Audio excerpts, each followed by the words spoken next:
Sur ce X5, BMW annonce des consommations qui vont de 3,3 litres à 3,4 litres au 100. Cette petite différence est due à la taille des pneumatiques que vous choisirez.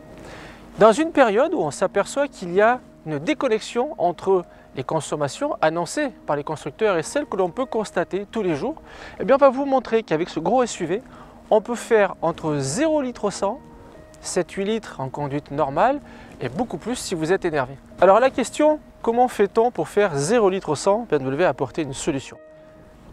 Voici le X5 40E, E pour e-drive, qui utilise une technologie hybride à base de batterie lithium-ion qui permet de circuler pendant au maximum 31 km et au maximum 120 km/h sans consommer une goutte de carburant et uniquement en utilisant une propulsion électrique. Personnellement, et vous le verrez à la fin de la vidéo, j'ai un petit reproche à faire cette voiture, mais Adrien n'est pas tout à fait d'accord avec moi et on vous montre pourquoi en vidéo.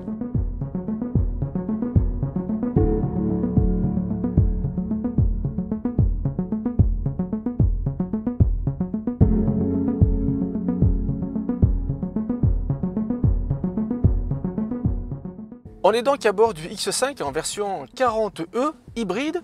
On a un intérieur qui est identique. Seule différence, le bouton qui est là, le bouton e-drive, qui permet de sélectionner les différents modes de conduite. Premier mode, le Auto e-drive qui va combiner le moteur thermique et le moteur électrique. Dans le meilleur des cas, on dispose de 313 chevaux. Et dans ce mode Auto e-drive, c'est la voiture qui gère tout. Par contre, si on le souhaite, on peut passer dans un autre mode qui est le mode Safe Battery, qui permet de dire à la voiture n'utilise que le moteur thermique et recharge la batterie ou maintient la charge de la batterie.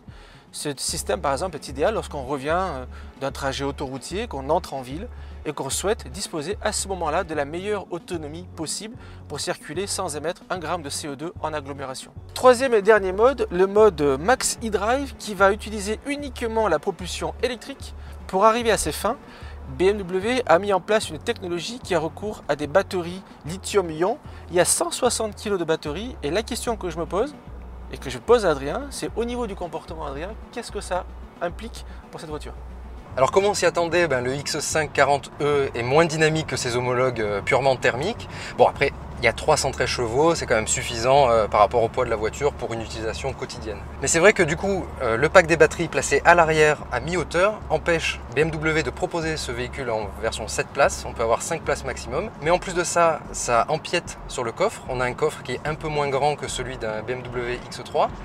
Mais bon, on a 313 chevaux, ça reste quand même une puissance suffisante par rapport au poids de la voiture. On prend quand même assez de plaisir à conduire cette voiture. C'est vrai que son terrain de prédilection, c'est la ville avec le mode e-drive. Et ce qui est amusant, c'est que les gens ne s'attendent pas à voir arriver ce gros colosse dans un silence total. Pour le confort, c'est vraiment royal.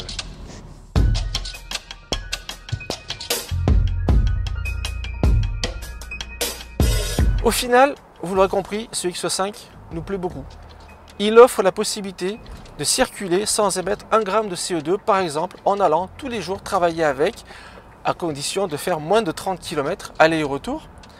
Il y a un petit bémol en ce qui me concerne, on utilise une motorisation 4 cylindres. J'aimerais beaucoup qu'à l'avenir BMW développe la même technologie avec des 6 cylindres.